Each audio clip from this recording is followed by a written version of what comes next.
Hey guys, how are you doing? Really, really nice to see you all here who's watching and who's just connecting. So we're live, and today I have really, really great honor to do this next episode. We went on the break for a bit because I had to prepare some episodes up ahead. But now we're back. We're gonna do a podcast episode every other week, and and every other week, I'm gonna do a recap of the previous episode in my private Facebook group. So, but about all that later.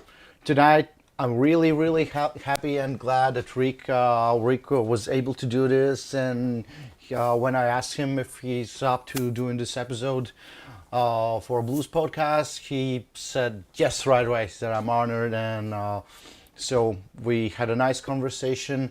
I'm after we're gonna do this episode, I'm gonna be live again for a little bit, and so if you had any questions or you want to join me for a conversation, just after the episode, we'll meet again here live.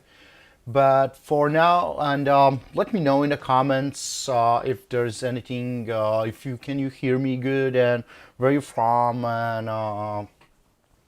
and those who watching this on a record afterwards, just type in comments what did you like about it, and did you enjoy it, and if you had any other questions for upcoming episodes.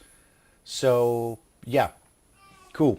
I think right now let's just don't waste any more time and let's get straight ahead to the episode. Okay, so okay, here we go, guys. I'll see you in a bit. Hey guys, I'm really happy to see you guys all here. I hope you're doing marvelously well, and I'm really honored and happy that we have Mr. Rick King today with us on a podcast and an interview. And for those who doesn't know, he has played a lot of a bunch of sets with KoKo Taylor, Otis Rush, I guess, right? Buddy Guy, and BB King. I played once with BB. I played Thriller's Gone for Okay. a documentary on his life. Yeah. Okay. So yeah, Yeah. bunch of guys, and KoKo Taylor, I guess. Toured hardcore with KoKo Taylor all over the world for 5 years full time, and then another 3 or 4 years part time after that. Once I had started Lubriphonic. Yeah, and that was the next topic I wanted. I really Ah, loved Lubriphonic stuff. That was awesome, is guys. That's one of my favorites. thanks. Like kind of nowadays, nowadays blues style. I don't know. It's not blues. It's not rock. It's like some. I don't know if It's funky, man. it's funky, man. I don't know if. That's all that matters. Yeah, that's all that matters. That's all that That is. matters. And yeah, and by the way, like this podcast, like it's kind of a feel we're like in a blues backstage or back in the van, because like what I wanted to do and what I wanted to share and give was playing with you all guys during those years.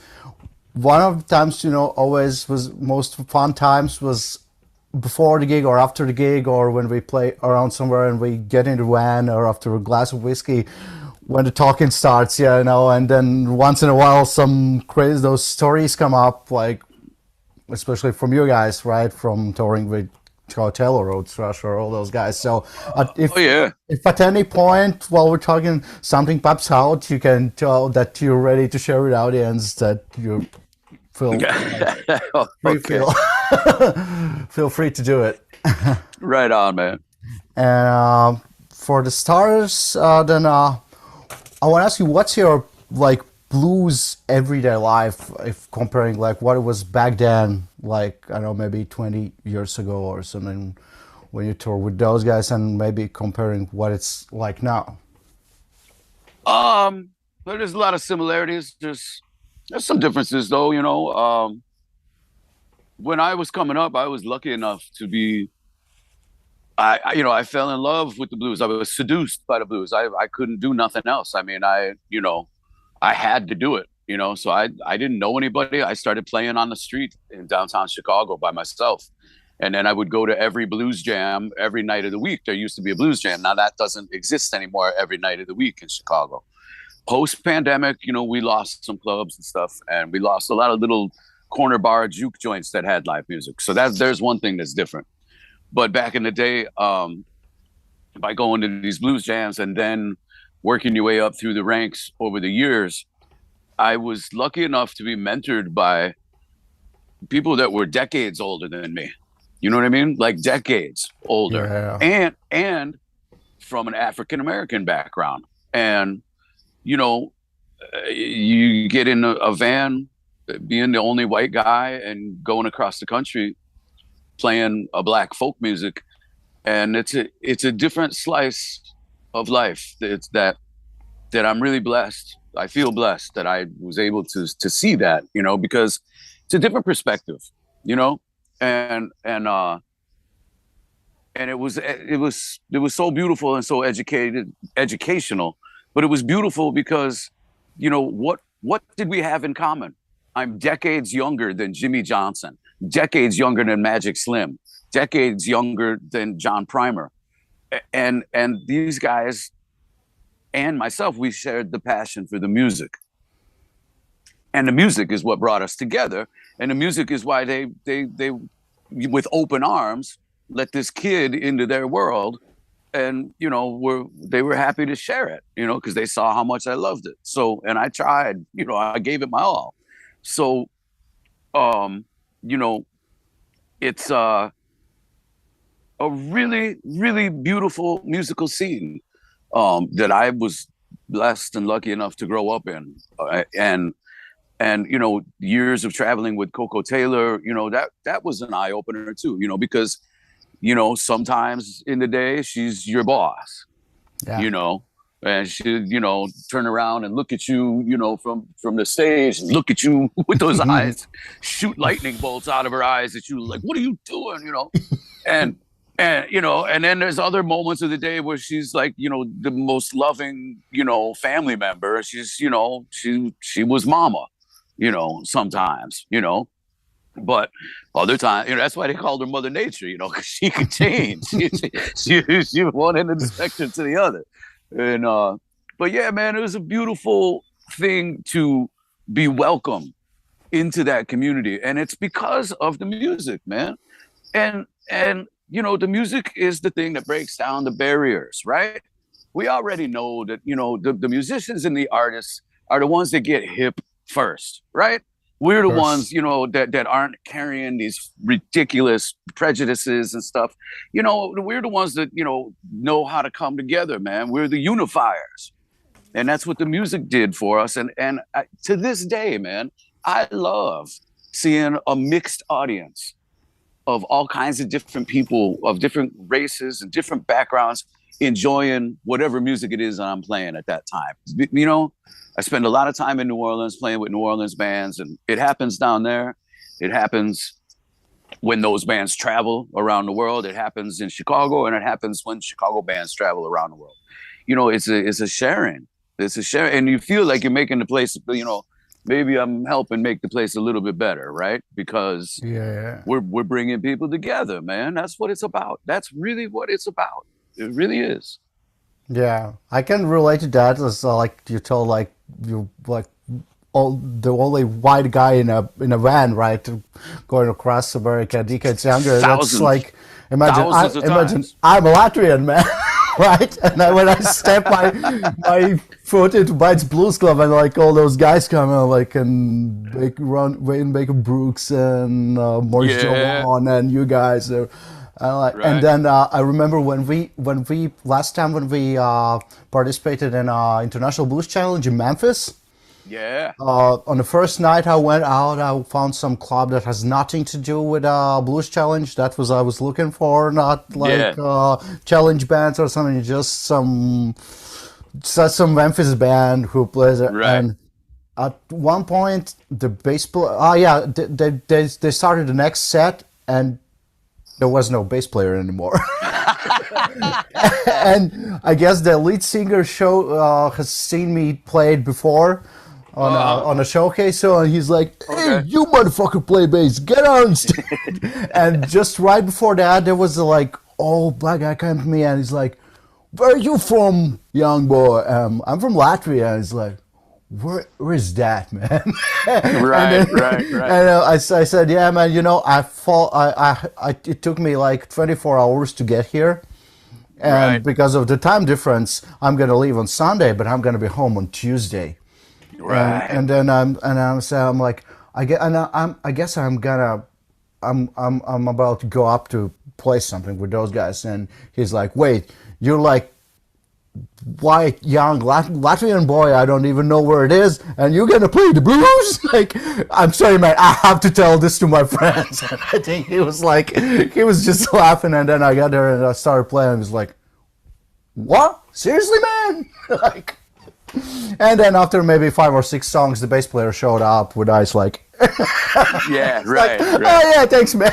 Like nothing even would happen, you know. It's just like, oh, thanks for sitting in. Like, okay, you know, right. and kept Yeah, kept doing. that's you know, the language, man. The language of, you know, of the music. It's, you know, it spreads, man. It spreads and people feel it. You know, I mean, you look at all the beautiful thing that you guys have done for years in spreading that love and bringing all these American artists over there. You know, it's really a lot of spreading a lot of love. That's the business I think Yeah. we're in. Okay, thanks. So the next section I have named it quotes and shit. I'm gonna ask you like 3 to 5 quotes. Let's see how we're doing, and Okay. let's see but that's not the important part. Let's see if you can guess who told that, and but Okay. the main part, how can you relate to that? Okay. So first, actually, pretty relating right now, particularly with the blues. It's not just about bad times. It's about the healing spirit. Well, what was the first word? It's not just about what? It's not just about bad times. It's about the healing spirit. Oh, absolutely, man. Absolutely. That's absolutely what it's about. Because dig, what happens if man, you go to counseling, you got a problem, you know, you go, you know, present day people, you know, counseling is a big thing, right? And it's needed, okay? Yeah, But what do? You tell your story and you want somebody to relate to it. That's what it's about, right? So if you go through a hard time and you talk about it, well, you know, you might be healing yourself a little bit, but you're also healing that audience because they relate to it because they're like, oh, all right. You know, I'm not alone in my feelings. They're watching the show and they're like, yeah, wow, you know, this cat went through some stuff. Now, unfortunately, you know, the era of slavery in this country is, you know, one of the worst atrocities on the planet. And, you know, uh, from that oppression, you know, grew a folk music that is reverberating around the world for the last 100 years. So there's something deep going on there, man. You know, and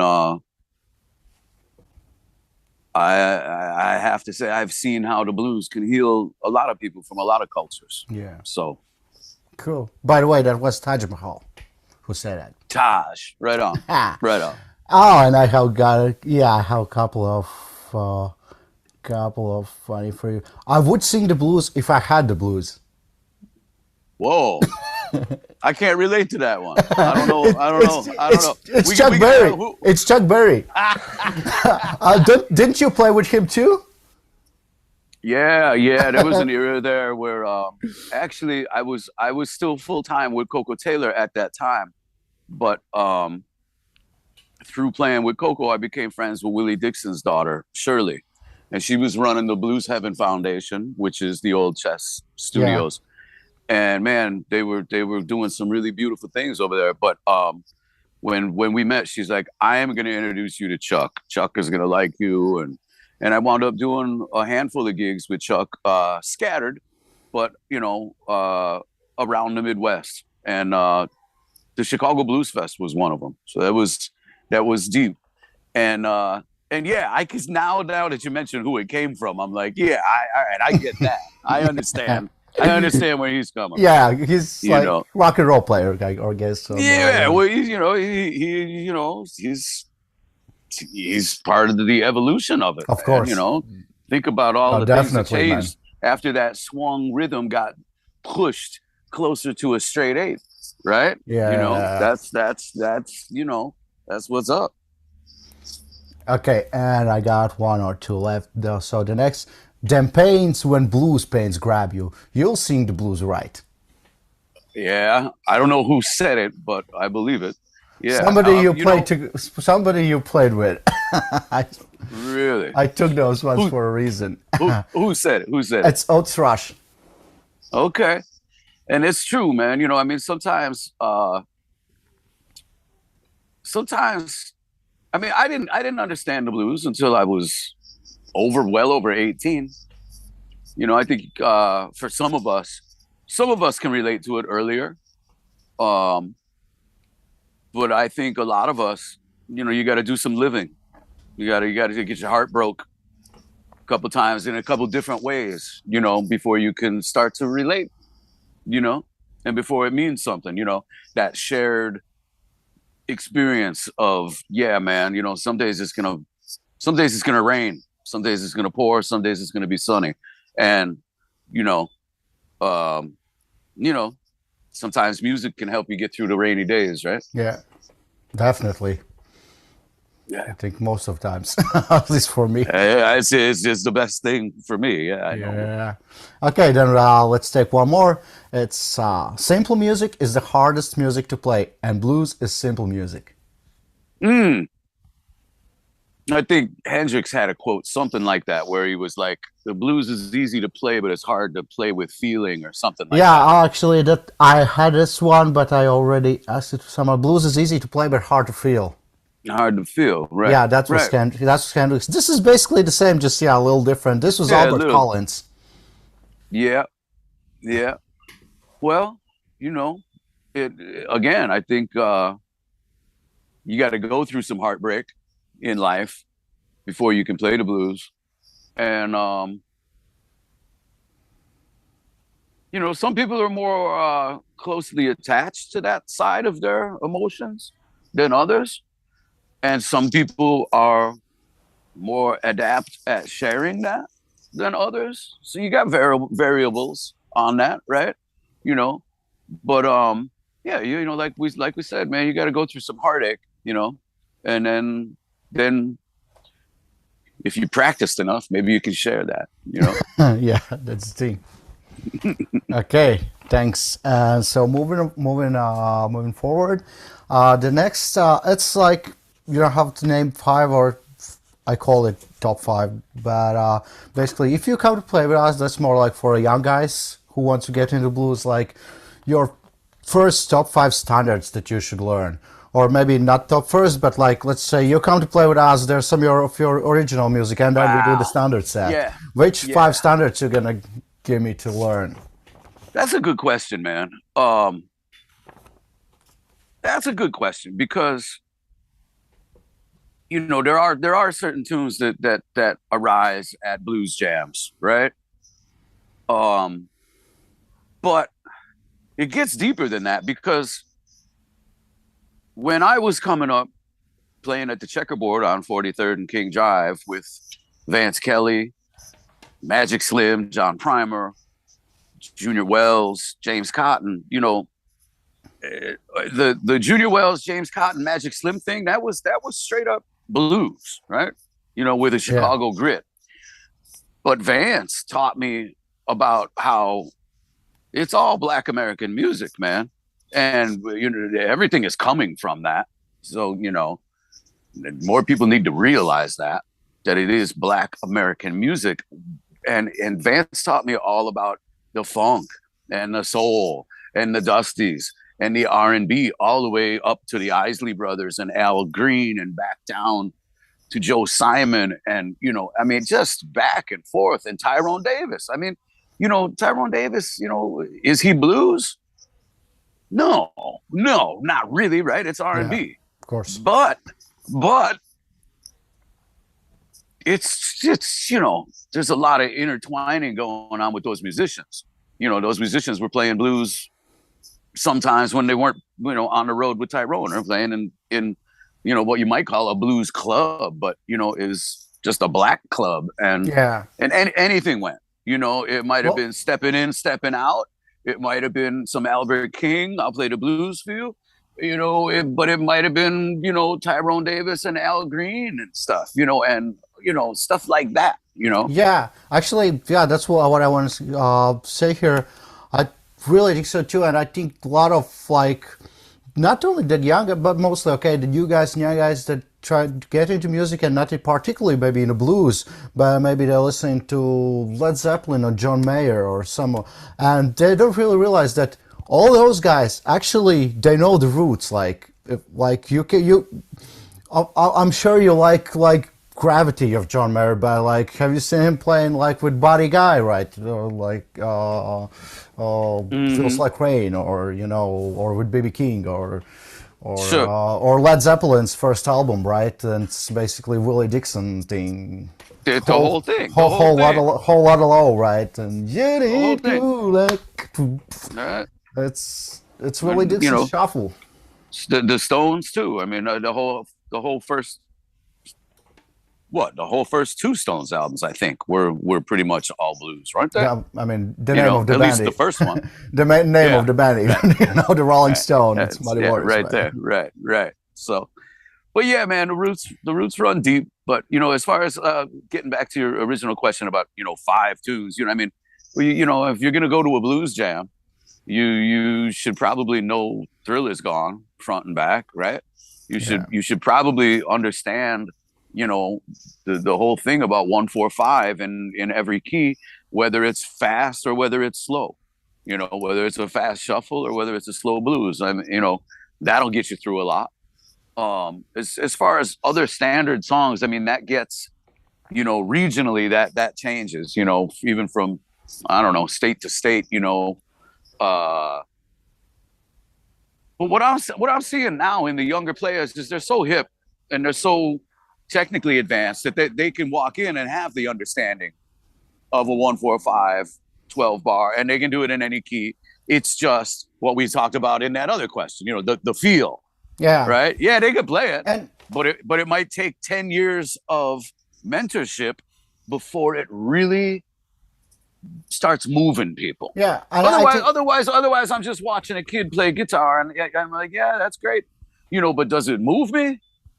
Sometimes, it's the mentorship or the apprenticeship takes a decade before you, by osmosis, get that flavor and that meaning. I mean, I always tell people that come to me for drum lessons, like, and specifically want to learn about the blues. I'm like, well, I can show you, the technique, but you're not playing the blues until you've shuffled when you were happy, shuffled when you were sad, shuffled when you were sick, yeah, shuffled when you were heartbroken, shuffled when you had to shovel 2 feet of snow and ice off your car to get to the gig, and like you gotta go through some life experiences before I think the emotion is gonna come through your music.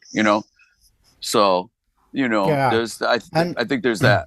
and even also technically what I came to I have come to realize during the years that even technically, like you said, there's a lot of people now that are really technical and they can do, but the feels one, but also like the technical part, the understanding like the difference between Chicago shuffle and let's say Texas shuffle, Oh, it's big. and It's huge. if guitar player starts play one riff like da na na na na na na na, what you gotta play, and if he plays pa-dub, dub, dub, doo, doo, then you play totally different thing, right? And just catch it Yeah. like by and some on a lot of times, and I think I would say most of times you have like maybe 4 beats to catch it, to catch the feel. It's like 1 2 play the blues, right? 1 2 play the Right. blues, and you do it, Right. or 1 G so then you have to see if it's gonna be like BB King kind of shuffle, or it's gonna be Buddy Guy, or like You know, that's how we used to sometimes call them. Like that's, I know that's not like a book called shelf styles. Right, right, But you know, if it's gonna be Buddy Guy style shuffle, we're gonna do like double kind of shuffle. It's gonna be walking, BB King swinging shuffle. right, Right, and those right. things, and there's nobody tells you that on stage. I want you to play that or that. It just No, he, there's no he time starts for that. he starts to Right. play. There's you have one bar maybe if you're lucky. Yeah, yeah. And If you're lucky, right? yeah, and I remember my first gig was with Carl Weathersby when I started to play in the Oh, band, wow. and I played in the. I just got to play with Carl for the first time in years. Oh, cool, man. I did the weekend at the Kingston Mines with him for the Blues Fest in Oh, Chicago cool. here. So yeah, he's one of my faves, man. One of the deepest soul brothers that I know, man. And you know, here we go. He didn't just play the blues. Yes, he played with Albert King, and when Carl played the blues, you know, he was playing the blues. But Carl went deep, you know, into a lot of soul music, and Yeah, and that's but Albert you King has know a lot of soul music. right. There's a Like lot of straight A stuff. I there's a wanna lot of get there's a lot of it. funky. Yes, I and wanna get down. when I Is lost it? my baby, that's like Yeah, old school first R&B hip hop thing. Like when yeah, man. Yeah, right. Yeah. So tell me about your gig with Carl. How did it go? oh man, it was crazy. I start I Did you get yelled at? actually no, he was kind of peaceful guy. He was totally I got yelled at just a couple months ago. Oh my god, then I got lucky. But you know what? Yeah. There was the thing was like I had just started to play in the band. I played in the band for a couple of months. I came from the jazz school. I was like, Okay. okay, I like this. I want to do this, but I didn't know a shit actually. and Yeah. and believe it or not, like Ziggy gave us the album. Like he's like, okay, you're gonna play with Carl Weathersby. You guys learn the songs, and this his CD. And for the two, I was still in high school. Like yes, I still remember I didn't go to the lessons for 2 weeks. I was just upstairs always in a music classroom learning, like listening to Right. CD, learning the songs. And then day before the gig, we got one of the rare times we got a rehearsal day before because Uh-huh. Carl flew in. Oh, sorry, Carl flew in there this day early, and we started the first song, and he's like, "Hey guys, I don't really recognize this song." I'm like, Ah. "Oh, Yeah. okay, okay." And we're like, "Okay, let's try next." And we're like doing the next, and he's like, Yeah. let's try the next song." And then we do the next Yeah. song, and he's like, "Oh yeah, this I know. We're gonna definitely do this, you know." Okay. And we have to do this, and then it kept happening again. And turns out Z has gave us like 20-year-old CD there where Carl appears as a guest artist, and he hasn't played none of those songs. And he was like, just Oh. okay, Okay. guys, well, you know, don't worry, just play the blues. And I'm like, oh my god. I'm like, I don't You've know been what studying blues this is. stuff, right? I don't know what Yeah. blues is. But Right. I told him and explained to him, and he was good. He's like, okay, man, you know, okay, don't worry. There's a couple songs I want you to listen till the concert. He gave me some stuff like Albert King, Crosscut Show, and Right. Right. Feels Like Rain, and things like that. And he showed us his original some songs.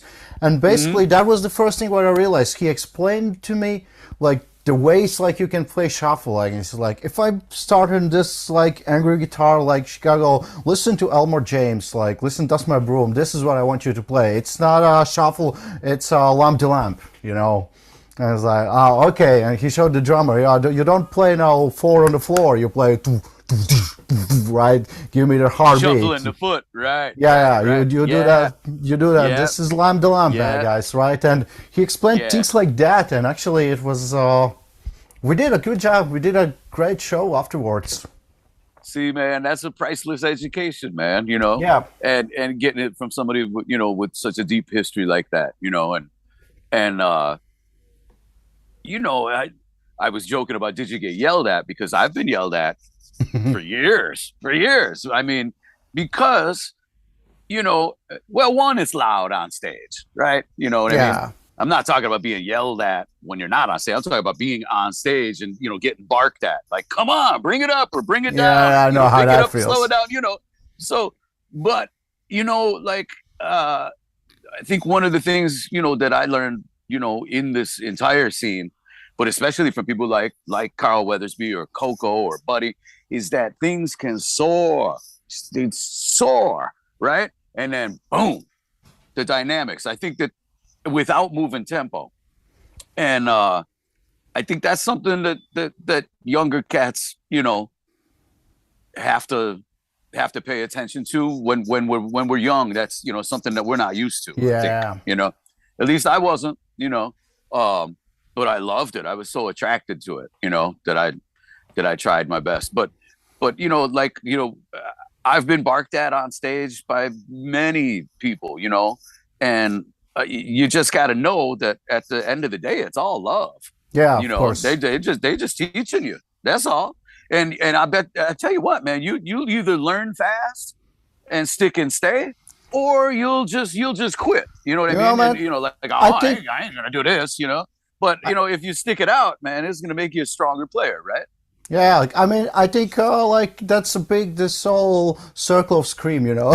'Cause as I learned the blues, and I started playing with Latvia Blues Band, and John was in the front already playing guitar, but you know he used to play bass and he used to back up Right. all those guys, and I guess he had barked a lot, like, and then when he was in front, he was doing it to me, and I was like, okay, Sure, okay, sure. yeah, It's all love, man. that's all It's love. all It's love. circle of barking. Yeah, And man. actually, do you know the story about what Carl told me? Do you know the story about Carl and Albert King? Well, there's a bunch of them. Which Bunch of one? them, but the one he said when he still was the kid, and he knew his dad had this uncle Albert, who once in a while came to dad and is sit down, and I don't know what they did there, but and Carl got this Albert King CD, and he was trying to get by ear the Crosscut Soul, and It one was time, probably it was probably a 45. It was probably a record, yeah, and right? yes, yeah, and he was trying to get it, and then he says one day, I'm already thinking I'm finally starting to get it, like, and Alba, and that's friend Uncle Albert comes comes in and he's like, hey guy, what you doing there? And he's like, listen, I'm trying to get a song for a while, and I'm starting to get it. And then Uncle Albert says, no man, that's not the way I do it. And then he found out now, oh, his That uncle, was him. That's his, Uncle yeah, Albert, yeah, his right? uncle Albert was actually Albert King. Crazy. God, man. Yeah, it's Yeah, man. It's beautiful stuff, man. Beautiful stuff. yeah. Okay, so moving further, what are you doing when you're not playing blues? Oh man. Well, you know, I'm touring with Davy Knowles, who is from the Isle of Man. And he came over here, I don't know, 15 years ago, and I think he's been living in Chicago almost 10 years now. And I just started touring with him last year. And even though that stuff is blues based, I use a lot of my that's the things that I learned on the blues scene, but I don't consider that a blues gig. I think it's a rock gig. Um, so when I'm not playing blues, I could almost in some ways say I'm playing with Davy Knowles. Because it's a very contemporary thing, and it's cool, and it's got a lot of energy, but it has the dynamics that I learned in the blues world, Yeah. and I enjoy playing with him a lot. And I also play in a more jazz funk jam band setting with a cat named Joe Marcinick, and he's really good at putting together special events and bringing really high profile players together. So and he's got a handful of recordings out under his own name, and a lot of that stuff is instrumental jazz funk. So again, not playing blues there. Um, a lot of that stuff is even like Grateful Dead based. Like Okay. we do big Grateful Dead after parties and stuff like that. Okay. So that's not blues. And even in my own band, the Royal Hustle, even though it started with me, singing a lot of blues, it's been in existence now for I think 3 years or something like that. Just started before and COVID? yeah, yeah. It started before COVID. I think I was following. I noticed when you started to get yeah, yeah. A lot of times you But played with Marty and you sang with the percussion, right? And yeah. Marty, Marty played in my band. I played in his band. A lot of times we would do duos. yeah, It's the only cat I know that I could do a duo with, and I mean, it just felt like there was 4 people up there. But in the Royal Hustle, I've kind of evolved into more of a funk thing. I mean, I'm doing a lot of meters. I don't consider the meters. Cool. I don't consider the meters blues. And even my originals are kind of more in the vein of the meters with the vocals. A lot of times, whether it's either Art singing or Cyril. Yeah, I'm influenced. I'm deeply, I'm infatuated with all things New Orleans, but especially the meters and the Nevilles. We actually had Ivan Neville on one of our Lubriphonic recordings. Yeah, and that was cool. But so I am not playing that much straight blues anymore. I mean, I'd probably say that, but I'm probably lying, right? I'm the phone's gonna ring and they're gonna be like, "Dude, we need you over here." Right? I'll be right there. Count it off. Of course. So I mean, it's definitely where I'm coming from. I mean, that's what I'm known for. But in the last couple of years, it's nice to take what I learned from there and keep expanding a little bit. Because at this point, I have to say this. At this point, I enjoy playing with younger cats too, just to help share, right? But really, you can get spoiled. You play with cats that have been doing this for years and years and years. There's that teaches you a certain depth about the music, and if it's not that, then well, maybe I'm really not attracted to doing those types of gigs that are not that deep, And at the same time, I'd like to give back. Don't get me wrong. I mean, if I'm in that situation, I share as much as I can. Yeah. By the way, talking about meters, did you know that John Bonham's favorite drummer was Zigaboo? I could see that. Yeah, I could see that. If you think about it, it makes perfect sense. Even like those, whole lot of low riffs. It's like funky. It's like rock meters. It's like and that's why, right? Right. Because that's why a lot of people say that. That's why a lot of people say that John Bonham was one of the funkiest rock drummers. I guess because he was, digging on Zig, right? Yeah. So that makes total sense. Yeah. Okay, then we have an upvoted question from a BMM student. One question from a drummer, my friend Jakobs, and he's asking, when you play with a bass player, do you know him, or maybe it's a guy you played first time before? What you expect from the bass player on your first meet on your gig, or like what you're looking for in the bass player?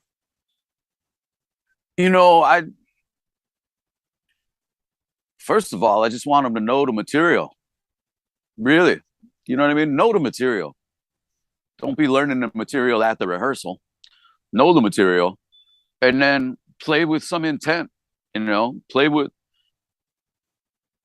some purpose. And play with confidence, even if you're scared. You know what I mean? You gotta I think that's something that I had to practice early on, was playing with confidence, even if I was scared, right? You still gotta play confident. So Dig, I was touring with Jimmy Johnson, and the bass player at the time was Spike Morris, late great Spike Morris, right? Yeah. And he taught me so much, man, but he was hard on me. You know, he's always giving me a hard time. And I remember this. He said, Rick, if you're in the rhythm section, you got to play something that everybody else can lean up against. We need to trust you. We need to trust you so that we can, you know, so that the other people, you know, soloists, whatever it might be, vocalists, whatever it might be, they need to have confidence in the rhythm section. And the rhythm section, you know, has to respect each other musically and move, you know, move like a flock of birds or move like a school of fish. Boom, boom, right? You know, you got to be together. It's the foundation, obvious, right? Yeah. But, you know, and I'll tell you what, man, you know, just really a smile goes a long way in that situation, you know? get a rapport going, you know? It's, you know, it's only music. Nobody's supposed to get hurt here, right? So, you know, if you can share some camaraderie with your partner in, you know, in the rhythm section, then, you know, things are probably gonna move along better, you know. But it's gotta have some intent, man. It's gotta, you know, whether you're the drummer or the bass player, you gotta hold it down. Can't be speeding up and slowing down. And if there's dynamics, you better break it the fuck down, you know, and not move the tempo, shit like that, you know. Otherwise, you're gonna get yelled at by me. Yeah. Okay. Nice. Thanks. And I just realized. So I just realized I skipped one little part when we were talking about top 5 standards. And just quick, if something pops out of your head, we're in a record store, and I'm asking you 1 or 2 blues albums that you want to give me that I should listen. Okay, well, the one that really changed my life, man, was Sunseal's Live and Burning. Okay. It was recorded at a small club here in Chicago that's no longer here called Wise Fools. And I swear, man, it sounds like you're sitting right there. It sounds like you're sitting in the room. I don't know exactly all the technicalities of what they used to make that recording, but it sounds like there was one room mic in the back of the room. You can feel the energy in the room. You can hear people's drinks clinking on the table. You know, you feel the live band just as it is. Okay. You know, definitely gonna check it out.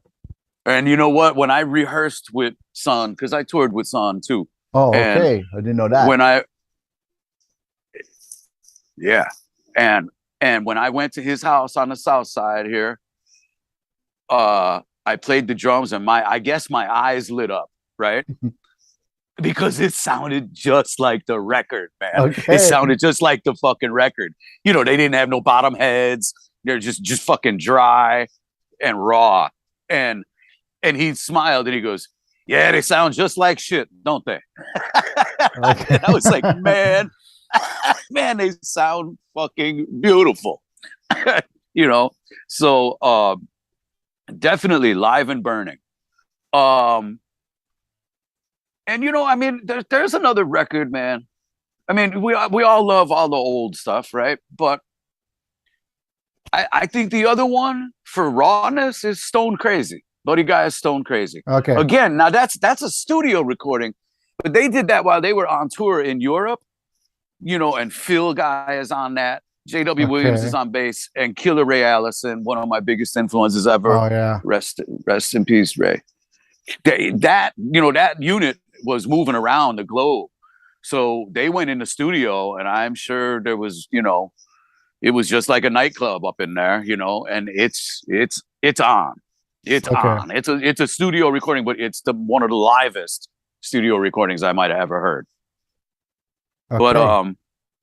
But yeah, man, I mean, as far as blues goes, I think most of my favorite blues records might be live records, but then again, Jimmy Johnson did some really cool blues records too, you know, in the studio, you know, and man, when I toured with Jimmy, you know, like you know how some artists only listen to themselves, right? in the band, it's kind of crazy, but it's true. But then, you know, like when you would tour with Jimmy would hip us to all this cool old soul jazz, you know, like Jimmy Smith organ stuff. Okay, yeah. You know, everything from that to Tree Lock Gertu. I mean, you were never listening to blues in Jimmy Johnson's van. You were listening Yeah. to jazz. You were listening to Well, jazz and actually, all kinds of jazz. Jimmy Smith, I just did a material on blues standards, on blues classics, and was checking out got my Mojo working, the original versions, the known versions, and I found out Jimmy Smith version on Got My Mojo version. It's like jazzy Dig. organ thing. Yeah, man. It's hip. It's hip. Yeah, Yeah. yeah, yeah. It's awesome. Yeah. So So okay, yeah, I guess to back up, that Mojo working has got to be one of those 5 songs if you're gonna go to a blues jam, yeah, right? of course. You got to know that one, right? All right, put that one down. Okay. So then what's your advice to my students? Man, if you want to play the blues and if you want to play anything, take some time and get deep into the blues. Get into it. Study it. Study, the roots. Study, a couple different eras of it. Dig how the sounds changed in the recordings, but dig about all the things that stayed the same. All right. And really, really get a taste of that, what it's about. And no matter what direction you go in after that, I think that it can only help you have a stronger foundation. Yeah, cool. And okay, then I want to ask you, what are your thoughts on the future of the blues? Well, there's a lot of people talk a lot about that and say, there's way too many white people doing it and being invited to something called a blues fest, and it's all white acts. And there's a lot to be said about that, and that is wrong. It is a black folk music, and I agree that promoters and really it's the concert promoters themselves. They have to consider that, and some do it very beautifully, right, and include everybody, but they make sure that the African American artists are well represented. And I think things are coming to light a little bit better than they have been, but it's still something that needs to be talked about. And after that, I would say, if the powers that be that are booking these festivals and calling them blues festivals, if they will continue to look, you're gonna find plenty of African American artists. There was people used to say, "Oh, black kids aren't into the blues, and there's no black blues artists." That's a lie. Come on, There's like tons Catfish of them. just got a Grammy, Come man. on, yeah, man. There's a million beautiful young African American blues players that are hungry for gigs. So they need those Yeah. gigs. Okay, and then the following up question, your advice to me, what I should teach to my students in Blues Master Marcis. Man, just keep telling them all of those little lessons that you learned from all of the old cats, right? Just keep spreading that and just spread that love. That's all you can do, right? You already know, they're going to ask you a question and you just think back like, well, what did I do with Jimmy Johnson? What did I do with Phil Guy? What did I play with Carl Weathersby? You know what I mean? And you're going to, I think that's, that's the beauty of a lot of this, music is passing down the energy, right? I think and tell them to get into the blues, even if they're going to get out of the blues. Tell them to get into it. Yeah. Because think about the foundation it gives you, man. And it can give you a foundation if you can understand the whole thing about compassion, and if you can understand the atrocities that slavery, dude, that shit really fucking existed here. All right. And it's fucking maddening. It's fucking maddening, man. And, even if they don't get to be in a van full of bluesmen that are opening their arms to them, they need to recognize that, that this music is, it shows some compassion, If you know what I mean, you know what I Yeah, mean. That you know, it's man, it's all kinds of emotions. You know, it's rage and it's you know and it's rebellion, but it's also real life and it's also compassionate. And you know, when the stories start to get into you know you're playing a 12 bar blues, but it's a love story. Well, man, that's you know it can be some really heartfelt, moving stuff, right? So yeah, it's you know the song that you know the song doesn't have to be about that deep history, but you know, but man, you better know about it. That's all yeah, I'm saying. You need to know about it and need to know that that happened and need to know that this music was born from that and then be very humble about it and don't be braggadocious about it because you can play a 12 bar blues and think that you're playing the blues because you're not. yeah, It takes years of dedication and years of you know a humbleness to know that you know this is a particular Black American folk music, and when you can have that compassion towards the music and towards the people that invented it, and then had a hard time going across the country. You know, like I'd be in the van with these cats, man, and they'd be like, "Yeah, you know, it was only a couple years ago we couldn't stop at a place like this," you yeah, know, or be sitting on the tour bus with KoKo Taylor and we'd be looking out the window and she saw a pallet underneath a tree and she chuckled. She looked at me and she goes, "That reminds me of when me and Pops hitchhiked up from Memphis. They left in the middle of the night. They left the sharecropping situation they were in. And I didn't yeah, I knew that part of the story.